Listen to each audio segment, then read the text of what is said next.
SuperTalk Mississippi media production. Does that tree have you worried? Want to get it cut down before the next storm? You need to call Max Tree Service and Land Management for your free estimate. Don't wait till it's too late. Call us today at 601-695-1717 or check us out on Facebook. Max Tree Service. And now, Sports.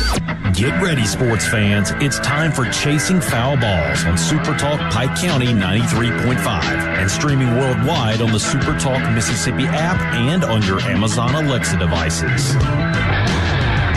Chasing Foul Balls, your weekly source for all the sports news and interviews important to Southwest Mississippi. Chasing Foul Balls is presented by First Bank. And now, here's your host, Robbie Hamilton. Well, good Friday morning, everybody. Welcome to Chasing Foul Balls right here on SuperTalk Pike County 93.5. Good show lined up this morning. Join us, the voice of a Locked On Ole Miss, the podcast, Stephen Willis. We'll talk regional baseball for Ole Miss, the super region, I should say, and also Bart Gregory, the play-by-play voice for the Mississippi State Bulldog baseball on ESPN+. We'll talk the Bulldogs regional games coming up this weekend. That all gets underway today and tomorrow. We're going to have some pretty good baseball, that's for sure. Join me in the studios. Back from playing with the Cows. I shouldn't have said it that way. Ooh. Back with being with the Cows. TP himself, Richard Talladega Hay. Well, you were correct on both accounts. Maybe not at the same time, but you were correct. This is a family show, gentlemen. I would rather not know how I was right both ways. But it's always great to be back, guys. Sometimes you say something, you said, no, Robbie, you shouldn't have said that. The other side, Little Daddy back with us. The young gun, Mr. Wes Nunnery, how are you, sir? Top of the morning, gentlemen. I have not been playing with cows. Well, that's good. How was the weekend of the regionals over in Hattiesburg? You know, Robbie, overall it was good. It's always good when you play home regionals, but we just didn't like the outcome. But, you know, it's always good when you get to play them at home. We got some stuff to talk about, so it'll take a little time, so let's get into it. Number one.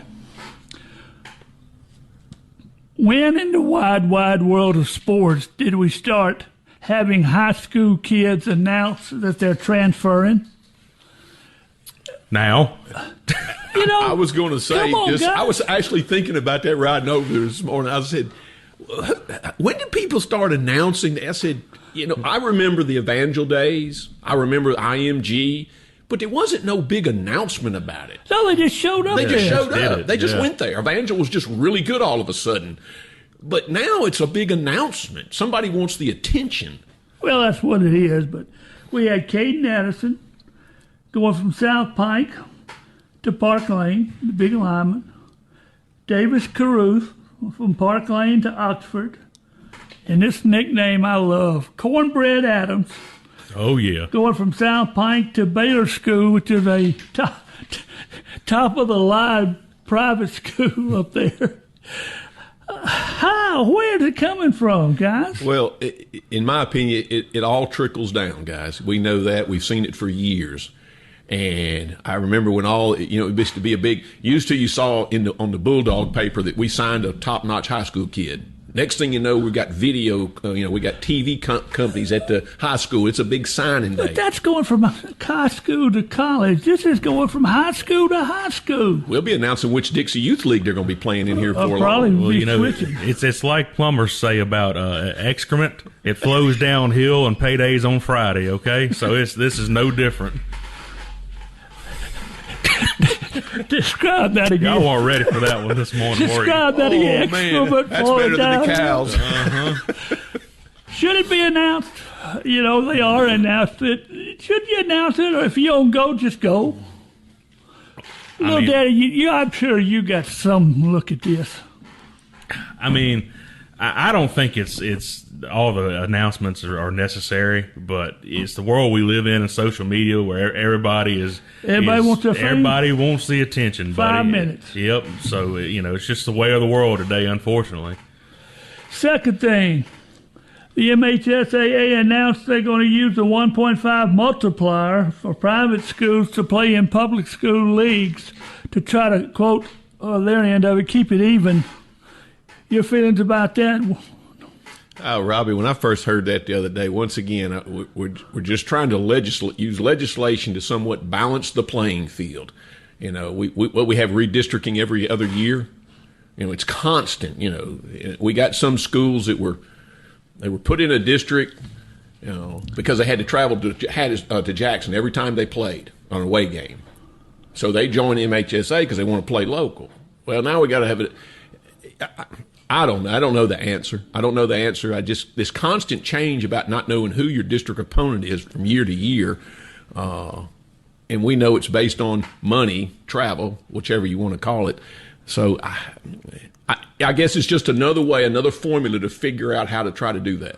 But you figured when Presbyterian Christian won the baseball championship, something was going to happen. Well, and that's probably the crux of the matter, is that the private schools are coming in like PCS and competing. If PCS was getting blown out every week, this probably would be a non-issue. Nobody cares. Yeah. But the thing about it is, the division that they'll get moved in with the multiplier don't want them. The division they get moved out of is glad to see them go. So what are we accomplishing? Making some people happy, making some people mad, just to do something? What's interesting about that is that's the exact same battle they were fighting in the MAIS. The top division was ready to see them go, and the lower division didn't want them to move down. So you're fighting the same battle in a different association.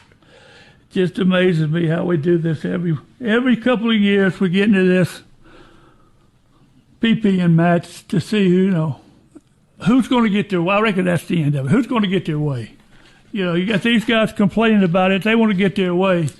Let's see who's going to get their way. That's what it comes down to. Nick Saban had a long testimony before Congress yesterday. Was Nick Saban rather hypocritical about what some of the stuff he said? I would think so, yeah. There wasn't anything that he talked about that, to be perfectly honest, folks, that he hadn't taken part in. But, he had to take a stance, I guess. And, there were some of the most recent events that happened that he brought up. So, in some aspects, it's fair, but yes, it was a little hypocritical. Yes, to answer your question directly, Rob, yes, it was hypocritical at times. We all used to, us older folks like to use that's the pot calling the kettle black. How can you say that when you're participating and we're a participant of the process that now you want to call on somebody else to regulate? That just doesn't, because now it's not taking care of you. But he got out of the system because he couldn't win in the system with the way it was going. He preferred the system when before he was it was charge. legal. Yes. When he was in charge, he preferred the system his way, not the new system where the Indianas of the world and whoever else it is winning now. He got out because he didn't think he could win like he did with the change in the way things were going. And then he goes up there and testifies. It's almost like, it changed and it's going wrong. Well, it was right when you were paying everybody with the bucket. Yeah, he was just under the table. It wasn't out on top of the table. That was the difference. We've been watching sports long enough to know that every once in a while the little guy rises to a high level, but he can't stay there, okay? But now the little guys have started to get up there and they can stay, and the big guys are getting mad. He can stay there because they're getting to the top the same way the other guys did paying. And the top guys don't like that. Right. And plus, they're able to go out there and now cherry pick the players they want to bring in, the older guys. And you got 25, 28-year-old kids playing against 20-year-old kids. And you say, well, why does this team have an edge? They're literally grown men playing for them. But that's just the way it is now.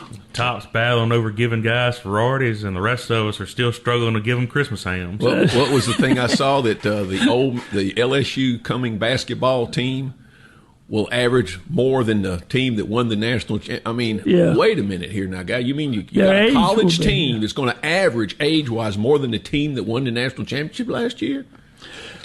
Let me don't get away from me, Saban. I don't mean to pick on that, but he need to bring up Ole Miss twice in his statement. What good did it do? It was like, and when he brought it up, it was like it wasn't even a part of it. It was like his agent party, which includes Kiffin and some others, were saying, now we need to get this point across, so make sure you mention this. The Shamblets with Ole Miss, the Clemson with Ole Miss, it really wasn't anything in what Saban was testifying about. Yeah, it was probably two unfair shots. If he needed to make a point, there's numerous examples of it out there, but to double dip on Ole Miss twice was a very interesting. It was almost like that was in somebody's playbook. Exactly. That's exactly what I was going to say, Wes, is I said that was probably a pre-planned to make this point, because you could have used how many others that nobody would have knew.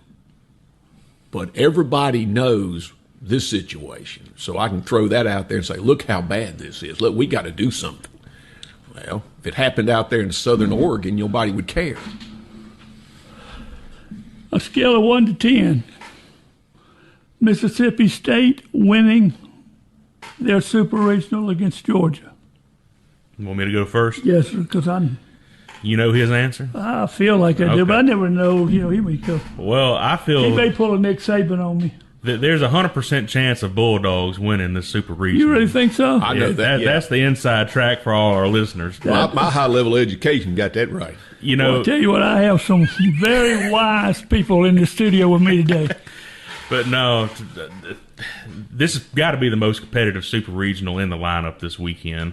It's two teams that profile very similar. They both can hit and they can slug in a friendly ballpark for slugging. So I think it's going to go 3. I'm going to give the edge to the home team just because they're playing at home, but this is going to be a war this weekend. Well, guys, and I was thinking about that coming over here. I think when we had Bart Gregory on the beginning of this baseball season, I asked him, the first question I asked him, I said, tell me who the Landon Sims of this team is going to be, and I'll tell you how good we're going to be. We've played all year, and our middle and end relief is as inconsistent as it gets. Valenkus can get us to the 7th, and if we're ahead by 2, who can you go to that you're confident of will get us to the 9th and win the game? I don't have anybody. There's a lot of talent. I've listened to them all year tell me how talented our bullpen is, but they haven't proved it consistently. And that's going to be our, if we solve that issue right there, I think we can win. But out of a 1 to 10, I'd probably give us about a 4. Let's go to the Ole Miss side. Take it on Auburn. In a 1 to 10 situation, West, what's Ole Miss's chance of beating Auburn and making it to the World Series? I've probably got Ole Miss. I'll shoot it right down the middle. I'll say 50-50. It depends on how much swing and miss in their lineup shows up, because I think both teams can pitch it really well, but Ole Miss can't go down swinging very much and come out on top. And I'm right there with you, Wes. I'll go one way or the other, because I was going to say 50-50, and the key is how many errors does Ole Miss make defensively, which gives Auburn free bases, and how many times Auburn gives them free bases with their lineup that they have. Because Auburn's lineup doesn't slug it like Ole Miss does, but they can pitch it and play defense. Don't look at none of the scores against my Mississippi State about slugging. They'll skew the average. I think Ole Miss has got a really good chance to go in there and upset Auburn, but they're playing at home, so I'd probably give Ole Miss probably about a 50-50 chance also to win it. Maybe a little on the edge, but the things we don't know are what is going to separate the ball, and that's where it's at. Let's stay in baseball, college baseball. One more question: what's the temperature of LSU baseball in Baton Rouge? I don't know. I would say it's low right now, but it can't be too low. You just won the national title last year. I mean, they seem not to remember that. They won 2 of the last 3. True, yeah. And I would say, Robbie, the temperature's probably cooled off. Because now, if you'd asked me that 3 or 4 weeks ago, I'd say it busts the thermometer. They've had a chance to kind of calm down, and they still didn't make them happy. And they're waiting for the signings and all that stuff like they were last year, and we saw how that went. So I'd say it's probably temperate. But the thing you hear when people talk about NIL money is you can spend the NIL money, but the money you spend has got to get on the field. And to me, that's what burned LSU. They spent a lot of money on for quote free agents to come in, but they didn't make it. They didn't stay on the field. They had freshmen literally going in to take their place. So if the people you're paying is not playing, you're in trouble. That is the downside of the portal at times. The portal giveth and the portal taketh away. They're not all hits. Well, not everybody that plays at Southwestern Missouri can play at LSU or Southern Miss. He can maybe hit 30 home runs in that league, but that doesn't mean he can hit 20 in this league. And it's the same with pitching or fielding. And we've lost the development. I hear that all the time. We've lost the development. How many times? We can sit here and talk about him until we're blue in the face. Boy, we got this young kid out of Hattiesburg High, and he's going to go to Southern Miss. And, man, he pitches a little bit in the first year. Boy, he's had a good fall. Next year he's in the rotation. Third year he's an All-American. And you watch him grow. Now it's, what have you done for me lately and right now? And like you said, Robbie, when you make those big decisions and you put them on the field and you're like, oh my God, we got a true freshman's better than this. And you got to decide, well, I'm paying this guy a pile of money and this is a true freshman. Which way do I go? Well, people are going to say, well, you spent all the money. What are you going to do with him? Well, you want to talk about how even college baseball has become? The entire College World Series field this year will be brand new. It will not be a repeat from last year's College World Series field in the field this year. And they take that even further, Robbie. There's a super regional that's going to be played in Troy, Alabama. And one of those two teams, Little Rock and Troy, is going to the World Series along with Cal Poly or West Virginia. Now, what are the odds you'd have had to get? What odds would you have had to get to bet that was going to happen? Oh, look, I didn't even have good odds that Troy was going to make it in the field. I was fixing to say, to me, they were probably the last team in. Yeah. You know, and we've seen what happened a couple years ago. We're getting ready to talk to a guy about a team that was the last team in. Now, I don't think that'll happen with them. But, hey, I watched them finish the game at Florida. They had a darn closer throwing 96, 97 miles an hour. Mm-hmm. How's he at Troy? College baseball is fun again. You just never know what's going to happen. We'll come back. Let's see if Stephen Willis has gotten out of the eye doctor. Let's keep our fingers crossed. That's coming up next right here. Oh, Chasing Foul Balls.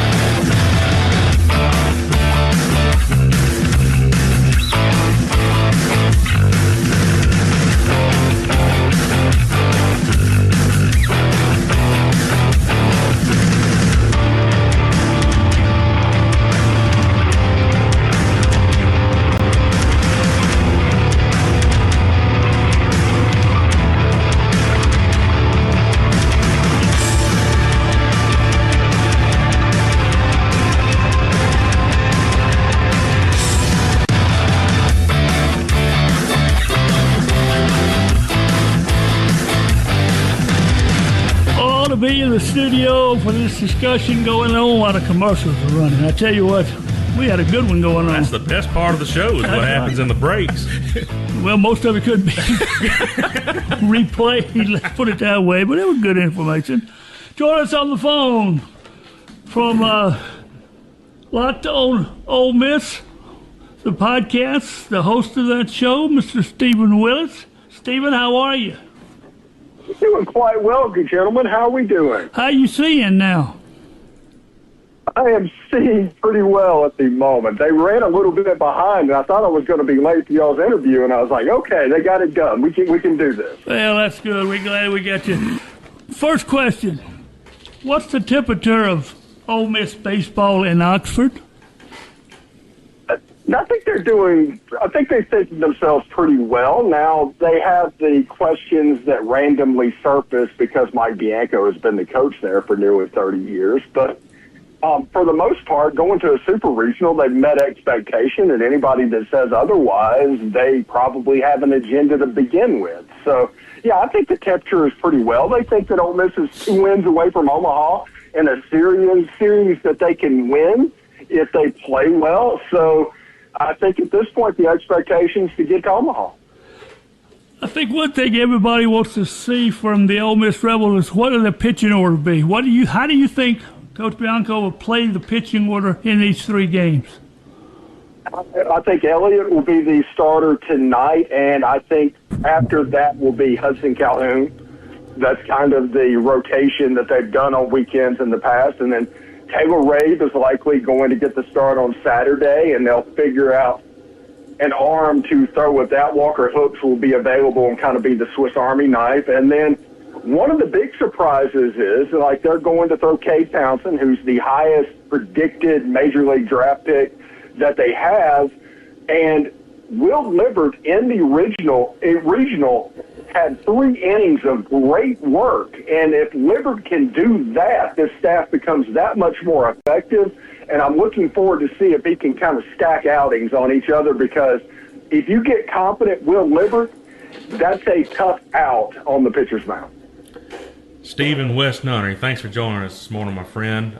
No problem. You mentioned Taylor Rabe. Talk a little bit about his emergence. A guy who started off the year in the bullpen, but just throws straight gas up there around 100 and moves to the rotation, and he just seems to get better with every start. To talk about his development. Well, his year this year, and now I don't want to compare this to the 2022 season for Ole Miss, but there is a comparison, and it's kind of Dylan DeLucia for Ole Miss. Taylor Rabe's kind of following that same path, where at the beginning of the year he was not necessarily an afterthought. I'm not going to say, but it just kind of, the momentum built during the season, and by the end he was by far the best pitcher on the pitching staff. Right now, Taylor Rabe is the ace of the Ole Miss pitching staff because of the way he's performing.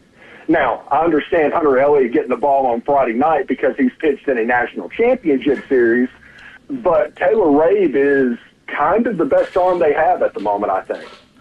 Steve, this is Richard Hay. Before I get to my other question, just answer me one. Has the ball that Becerra hit in Nebraska, has it come down yet?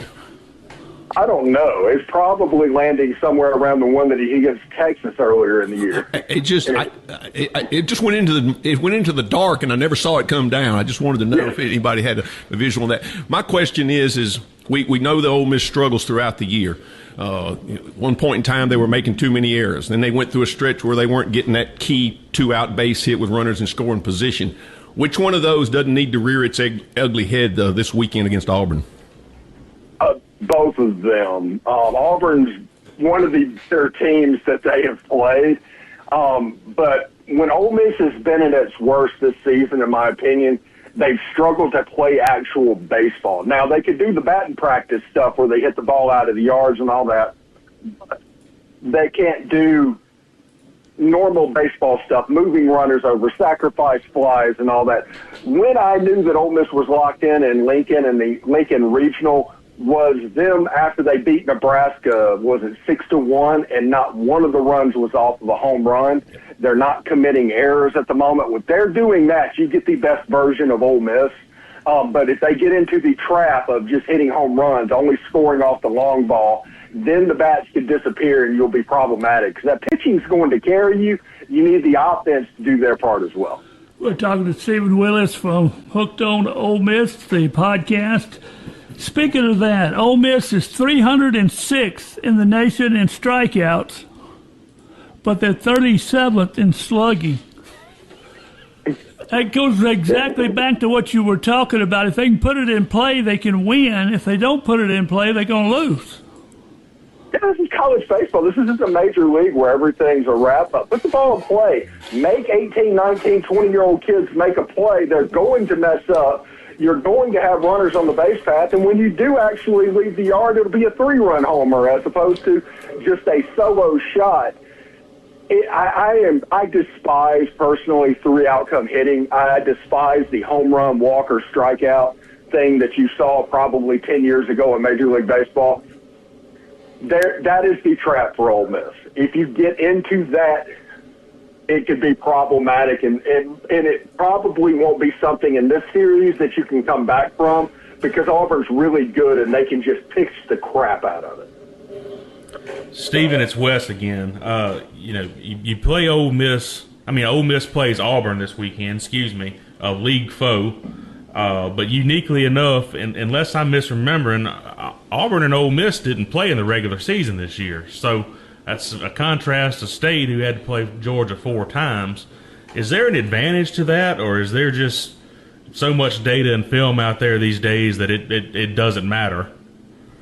Yeah, I think since they're both SEC schools and they both do the TrackMan thing, they all have the same analytics, and it doesn't matter if there was a 3-game series in March, against Auburn. You're going to have the same data. There's so many things that have seen. I don't know if it's going to be that much of a problem. Now, the one thing that could have sit is going to be confidence. You haven't seen the arms for Ole Miss before if you're an Auburn hitter. You haven't seen the arms of Auburn pitching if you're an Ole Miss hitting. That confidence going in, Ole Miss is going to go into the game confident. It'll be important that they jump on kind of the co-ace of the Auburn pitching staff. Their normal Friday night starter is going to go Saturday or Sunday. But if you can jump on them like Milwaukee did in the regional, if you can win game 1 tonight, you are going to set yourself up pretty well for what could happen down the road. I mean, this is a series that Ole Miss can absolutely win. It wouldn't be an upset if they did, but it is going to be difficult because they're playing against a really good team. Would you rather play Friday or Saturday start your regional or super regional, or would you rather play the early game on that day, or would you rather play the late game on that day? Do you have any preference, and do you think it makes any difference?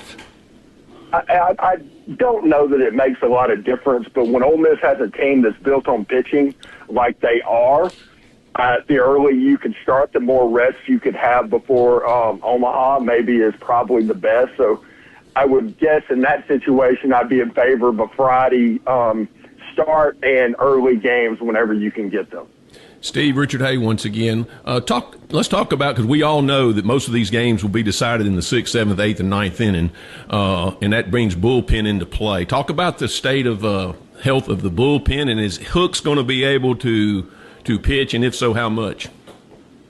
I think he's going to be full go. That's the benefit that Ole Miss had in Lincoln, Nebraska.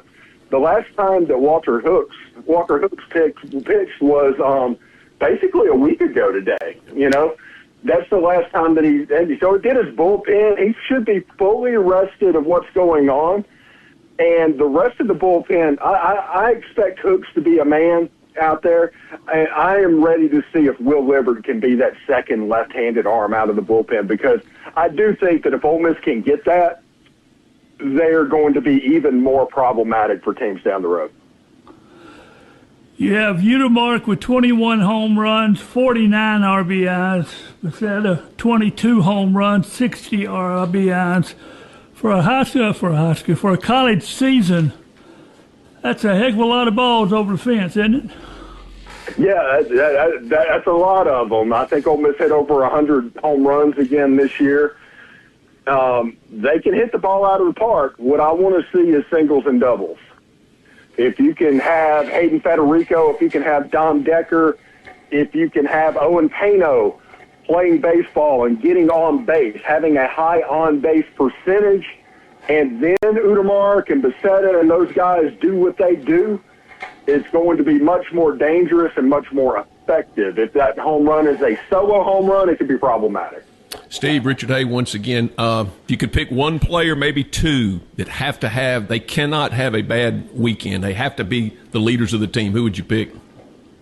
Hayden Federico. And because he has to continue hitting, he does a good job of just keeping the trains moving amongst everything else that's going on. And I think Hunter Elliott has to have a big weekend. I do think it is very important for Ole Miss to win the first game. If Ole Miss can pick up a W in that game, they have a really good chance to win the series. Let me give you this stat, see what you think about it. Ole Miss has had 51 different lineups that they've used this year. 44 of those have only been used once. Were you surprised at that number? Well, a little bit, but a lot of that has to do, if you think about it, the fact that they've had a revolving door in left field, and they keep having to try different people. And that's going to change what is going on, and you had injuries from time to time as well. But I'm not necessarily surprised, but I am honestly, I don't know, what's the word, encouraged that Bianco was willing to basically experiment throughout the whole season until they got to this point, instead of trying to find a finished product in March, if that makes sense. Between 1 and 10, what's the chance of Ole Miss upsetting Auburn? I think this is a 5. This is a coin flip series. Now, Plainsman Park, it's a quirky park. It's going to be hard, and Auburn's a really good team. But this is a coin flip series, in my opinion. It could go either way. It would not surprise me. So I don't even think it would be an upset if Ole Miss beat Auburn in this series. But it's going to be a tough, I guess, take your heart meds for the series, because I think it's going to be a ride. Well, you beat me to it. Let me ask you, how is your blood pressure today? Before I ask this question, I want to ask that. How's your blood pressure? Doing all right. What did you think about Nick Saban's interview before Congress? Oh, I do have thoughts. Listen, whenever Indiana, Ole Miss, and Vanderbilt, and Georgia Tech, and everybody was in the heart of the race last year, I think that broke blue bloods.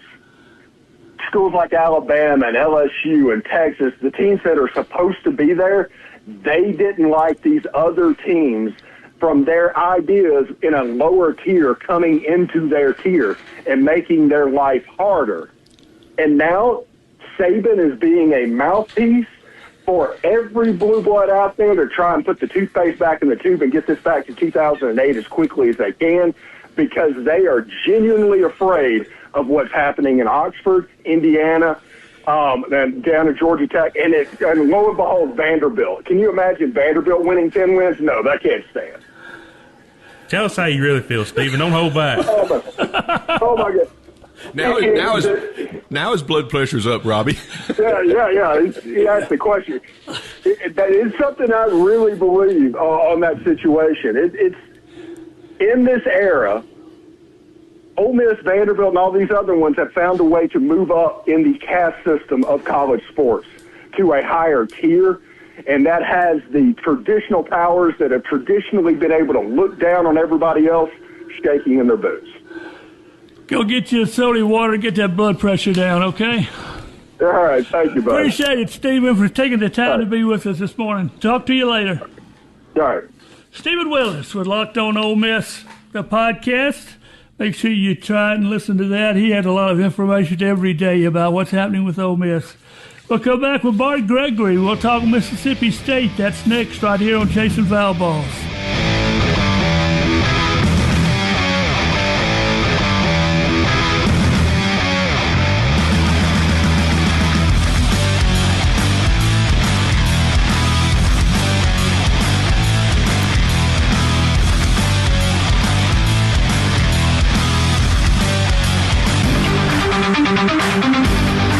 If you're looking for a bank that feels like home, First Bank is here for you. 14 locations across southern Mississippi. We're your local bank for checking, savings, loans, and more. Now, whether you're buying a home, starting a business, or just need everyday banking made easy, First Bank, they're ready to help you. Stop by your nearest branch or visit firstbankms.com today. First Bank, where customers and community matter. Member FDIC and equal housing lenders. Join us on the phone. The baseball voice for the Mississippi State Bulldogs on ESPN Plus. The world's famous Bart Gregory. How are you, sir? Oh, we're doing great. How y'all doing? We're doing fine. We had Stephen Willis on before you. We got him all fired up when we asked him about the Nick Saban testimony. He had to go back and get him a soda water to kind of cool off. I understand that. But I guarantee it is hot as it is down in Pike County right now. You got that right. Let me ask you, was that you that I saw was getting into dog business? Man, I tell you what, so that was my son. We were sitting there the other night at the house, and I heard some dogs barking, and I was like, is that our dogs on the back porch? And he's like, no. So I walked upstairs, and he had 3 puppies that were in his walk-in shower that he had found. And I got to give him credit. He has a little bit more of a heart than I thought. He's 15, and I thought he was just mean as a dog. But anyway, he found 3 puppies, brought them home, and we're trying to get rid of some dogs right now. Oh, y'all not gonna stay in the dog business? No, we're not gonna stay in the dog business. I can tell you that right now. I got too many cows and goats and stuff like that on the farm to worry with and be in the dog business. Disappointed you didn't get to make the Buc-ee's trip yesterday?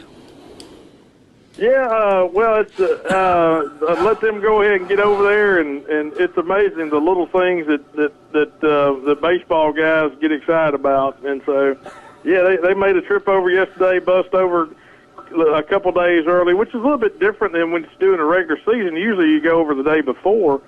And with the NCAA tournament, of course, you got the practice day yesterday, and you got some press conference stuff you got to take care of. So you go over 2 days ahead of time, and so they could take their time getting over there, and they stop through and get over to Athens. That's not a bad ride for here because just on the other side of Atlanta, you can get to Atlanta, especially if Everett's driving, in about 4 hours from here in That's a long time if it's 4 hours. Yeah, and so you can get to Atlanta in about 4 hours. Of course, another hour on the other side. So you can. It's not a bad drive to Athens from here. Bart, Wes Nunnery here. Let's talk a little actual baseball here. Very tough matchup this weekend. 2 super competitive teams. You've got Ryan McPherson coming back from injury. He looked good in the regional. Obviously, he's super talented. Is it fair to say this weekend for state could come down to the quality of start McPherson's able to give you? Yeah, I think so. I think it's an X factor. And of course, the first time he played Georgia, he didn't have Ryan McPherson, and you played a Thursday, Friday, Saturday series back on Easter weekend against them here. And so the first game he threw Charlie Foster out there, and he got roughed up a little bit, and you fell behind 10-2 early in that game. We were able to claw back in that first game and get it back within 1. Actually had a tying run at second base, a winning run at first when we lost that game. And then Valinkas was our number 2 guy that weekend and threw him in the second game on Friday and gave up a couple home runs late in that game. We ended up getting beat 3-1 offensively, just couldn't put it together. And then Sunday I thought we had walked the game off, and I took some grief from some buddies of mine because when Ace Reese hit the ball in the 9th inning, that third game, I thought it was gone, and it didn't leave the ballpark. And then they beat us in the 10th inning on a home run too. But McPherson didn't pitch that weekend. I think it's going to be interesting to see what we do pitching-wise from a standpoint of, okay, if we throw Valinkas, and we haven't made this decision yet. We probably made the decision. We haven't said it yet. But I would be surprised if you didn't see Tomas Valinkas tomorrow in Game 1. And I think then I think some of that when you see McPherson may be predicated upon what happens in that first game.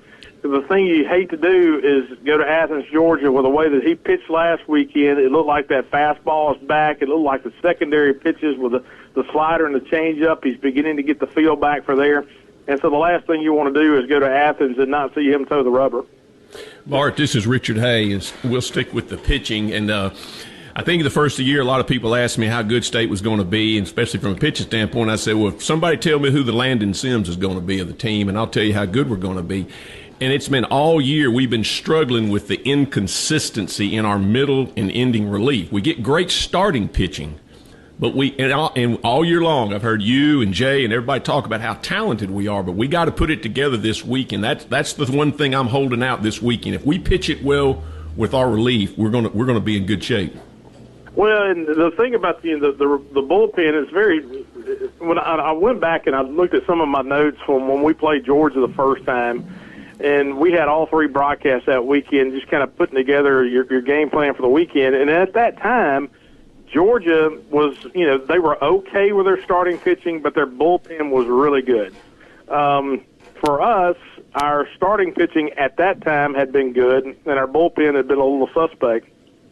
And then we went through a little phase there where our starting pitching, other than Valenkas, was not very good. Of course, then Tomas had a couple bad outings in there as well. So our bullpen has struggled at times this year. The thing that bothers you about going into this weekend is, we don't have a whole lot of depth of guys that have thrown a lot in the last month because you didn't play any midweek games over the last couple weeks of the year, and so that takes away from the work in the midweek. And then when you get to SEC play, other than a Bauer, other than a Maddox Webb, other than a Ben Davis, a Dane Burns, you just haven't seen just a whole lot. We got to see some of Maddox Miller last week. He's a freshman. It's been good for us all season long, but that's the thing about going over there this weekend is if you have to get into your bullpen, there's some guys over there that hadn't thrown in a while.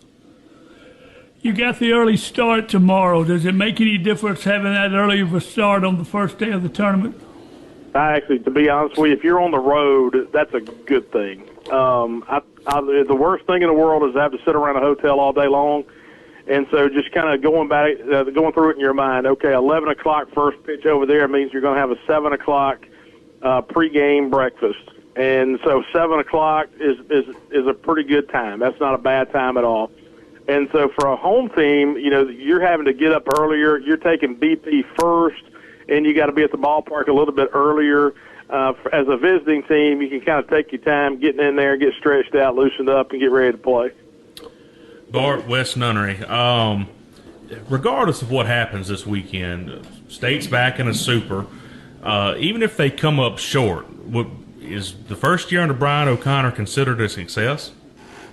Well, I think, at this time of year, and as you saw last weekend, when you get into this time of year, you can have a really good season. You look at UCLA and Georgia Tech, and you can have a bad ending and have a good year. This has been a team that this year for us that started out with so many expectations, and at times you've had a roller coaster ride. If you look back at the middle part of the season when you lost those 3 games to Georgia, and then you lost to Tennessee, that Tennessee weekend's the one we all look back at and say, what in the heck happened that weekend? But, you kind of had the topsy-turvy, up and down ride, and so overall you finished 8th in the league. And so if you asked me this question 2 weeks ago, and to be honest with you, was the expectation with Brian O'Connor to finish 8th in the SEC? Probably not, but it just shows you just how daggum good this league is. We were talking all fall about how good we were and about the lineup with Ace Reese and Noah Sullivan, but you know what? They're good at every other place in the league too. And but what you did last week, being able to get a regional, host a regional, sweep through it, now getting to a super, is anybody's game. Yeah. So to answer your question, that's a long way to going about it. I think now when you play yourself into the final, 16 teams, you can't say you've had a bad year. Bart, this is Richard Hay once again. Talking about our lineup, I love the fact that we led off, I guess, over the weekend with Garrett Fry. We kind of put Bryce Chance back, I guess, in his 9-hole slot. And it just seems to me, and of course we had a couple guys, Woodson and Valencius, have really good weekends, but I just like the fact that, first pitch, I think it was last Sunday, Fry hit a home run. It just kind of set the tone for the weekend. But how do you think the lineup will be against Georgia versus the way it's been the last couple of games? Well, I think what you saw last weekend, it kind of shows you what you'll see this weekend too, because Georgia's going to throw right-handers. Volchko will go in the game tomorrow. Then they'll have Vigu who'll draw the starting game too. You would think. Vigu had a bad outing last weekend, but they're right-handed guys, and they throw sliders, they throw spin, and I think you've we see what your lineup is right now. Gehrig has played himself into that leadoff spot up there. He can switch hit. I love having a switch hitter at the top of the order. So even if they go to the bullpen, it's not really changing up a whole lot of what you do at the top. And, Bryce Chance, and you talk about, Valencius down there too, and Ryder Woodson, Maluski had some big hits last weekend. Those guys are setting the table for the top of the order. And that's one of the reasons that Georgia has had the success they've had this year is because the bottom of their order, you got Lujo down there who has been really good. their bottom of their order sets up Trey Phelps and Daniel Jackson, and the home runs that they've been hitting over there this year are 2-run home runs, and 3-run home runs, and grand slams. It's not just solo shots. The bottom of the order sitting up the top, and that's what you had for us last weekend. The bottom of the order was good, and so when Ace Reese comes to the plate, he's got somebody on base. You can't talk about this Mississippi State team without talking about the player freshman Jacob Parker. Ooh. Yeah, and Jacob is when he first started, you could see out there just how raw he was. And I mean, listen, I don't mean that in a negative way. I mean, you see that out of all freshmen. And I know JoJo is a great defender and a great player, and man, he's provided some big moments for us this year. But it's almost like he's beginning to really figure it out and slow it down a little bit. It's amazing to me the number of times as a freshman that he barrels a ball up. I mean, it's like Ted Williams used to say about baseball being the hardest sport. You got to hit a round ball with a round bat. You got to hit it square. He has hit a bunch of square balls, especially over the last month. And man, what a great player. He's got a good head on his shoulders. You could tell the way he kind of acts out there and carries himself, and he has some confidence. And it's and that's what's so crazy about baseball. If you saw Jacob Parker in the fall, the first thing you think of is, okay, this kid's got a lot of talent, but he may not be ready yet. He really scuffled and struggled a little bit in the fall.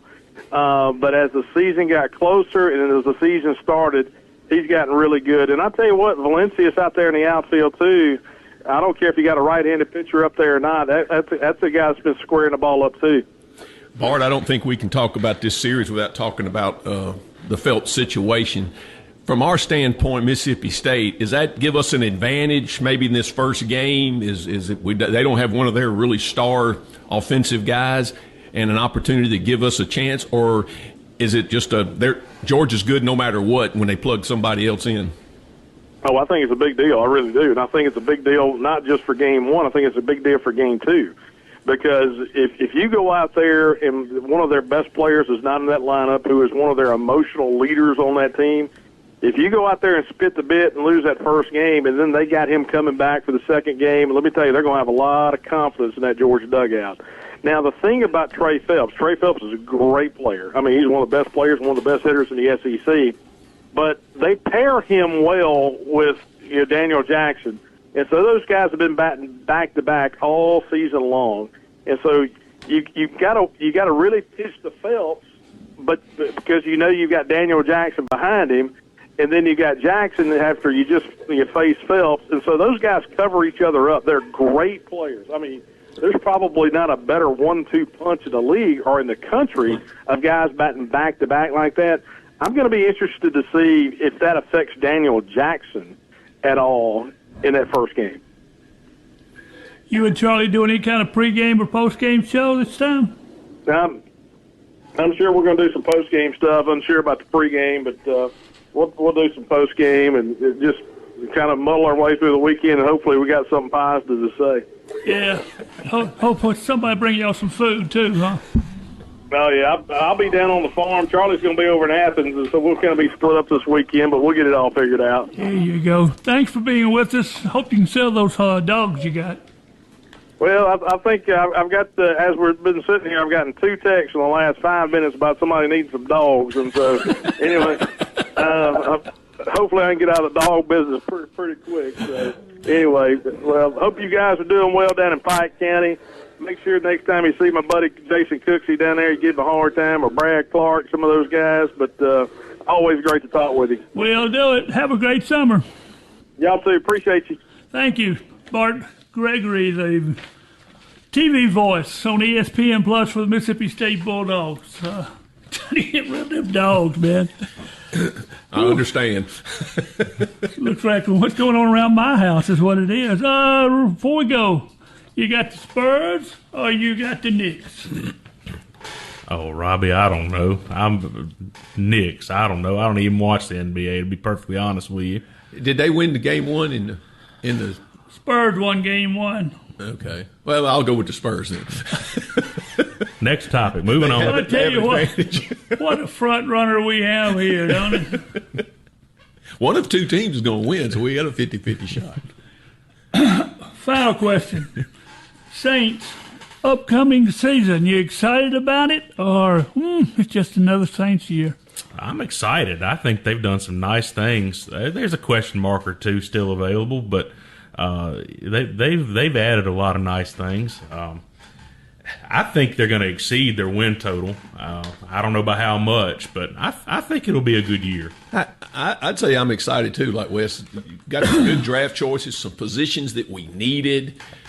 They still got some things to work out, but was Shuck coming back after what we saw the second half of the season? That doesn't get you excited.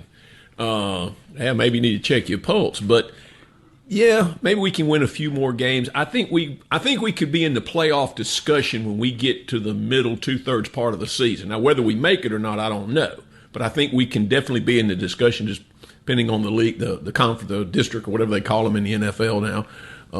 Because I think we got a chance to be there. And finally, Ricky Gray has been named the new boys basketball coach at Brookhaven Academy. He replaces Josh Watts, who came to Park Lane to be the new coach. So that's the one thing as far as the coaching carousel that took place this last week. That'll just about do us for another week. Thank you, sir. Appreciate you, Big Daddy. Always a pleasure. You too, Richard. All right. We'll be back next Friday morning right here, 9:06, Chasing Foul Balls. It's on SuperTalk Pike County, 93.5. Everybody's looking for romance. I just want a little time to dance. And tomorrow we can sleep all day. Before tonight we'll let the music play. You remember how it used to be. I love the way that you would dance with me. Rocking and rolling till the clock unwinds. And then we'd holler out one more time. Don't turn out the lights, the party ain't over. Well, the band just started to play my favorite song. I just found my baby and I want to get a chance to hold her. So don't turn out the lights, the party ain't over. I said don't turn out the lights. Don't turn out those lights. Don't turn out the lights, the party ain't over. A SuperTalk Mississippi media production.